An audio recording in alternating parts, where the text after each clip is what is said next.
कैसा मौका मिलेगा? धन्यवाद। दो तीन लोगों ने ये सवाल पूछ लिया कि बाहर से लोग, देखिए ऐसा है, बस में आप बैठते हैं, गांव देहात में अगर कभी रहे हो, बस स्टैंड पर बस पे जाते हैं, बस पकड़ने, धक्का है, किसी तरह बस में घुस गए, तो जब तक बस में घुसे नहीं हैं तब तक तो आप चाह रहे हैं कि बस रुका रहे कि आप घुस के उसमें बैठ जाइए। जैसे ही आपको सीट मिला और आप बैठे, तो अब आप कंडक्टर को, अरे भाई कितना भरोगे, जल्दी चलो कि कोई दूसरा ना आने पाए, ठीक है ना।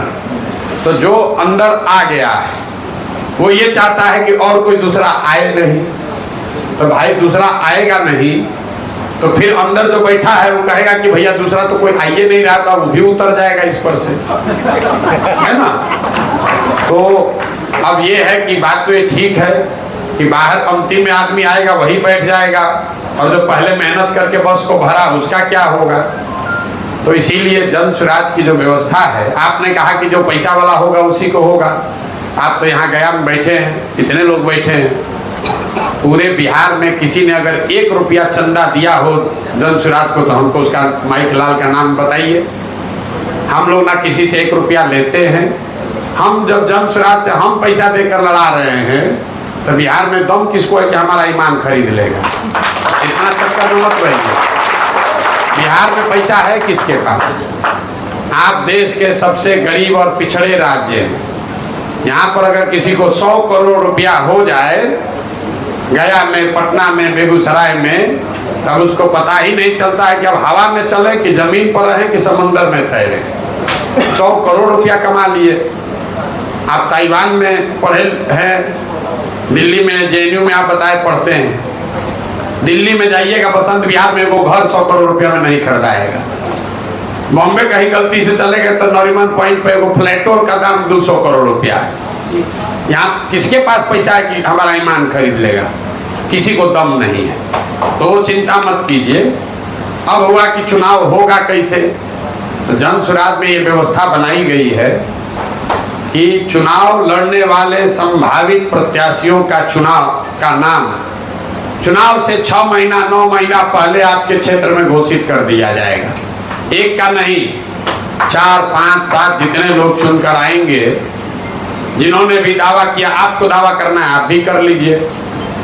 प्रक्रिया है, उस प्रक्रिया के तहत वहां पहुंचिए। अगर टॉप 7 में पहुंचे तो आपका नाम आधिकारिक तौर पर जारी होगा कि भाई ये 7 लोग संभावित उम्मीदवार हैं बेलागंज में, ये 7 संभावित उम्मीदवार हैं इमामगंज में।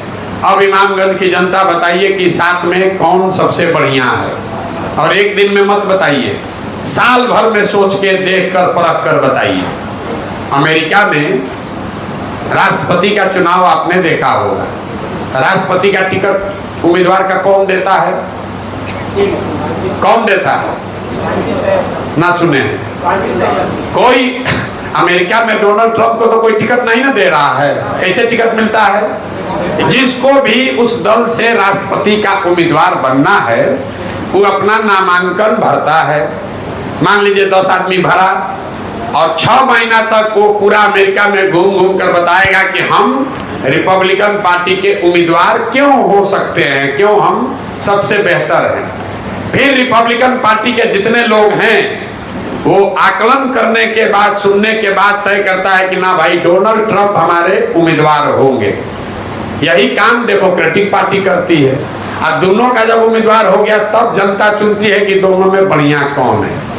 तो कोई कमिटी नहीं है, कोई प्रशांत किशोर नहीं है, कोई लालू यादव, नीतीश कुमार, मोदी, राहुल गांधी नहीं है जो टिकट देता है। तो ये व्यवस्था वहां है तो यहाँ भी लागू हो जाएगा। हर विधानसभा क्षेत्र में 5 से 6 अच्छे लोगों का नाम जारी किया जाएगा।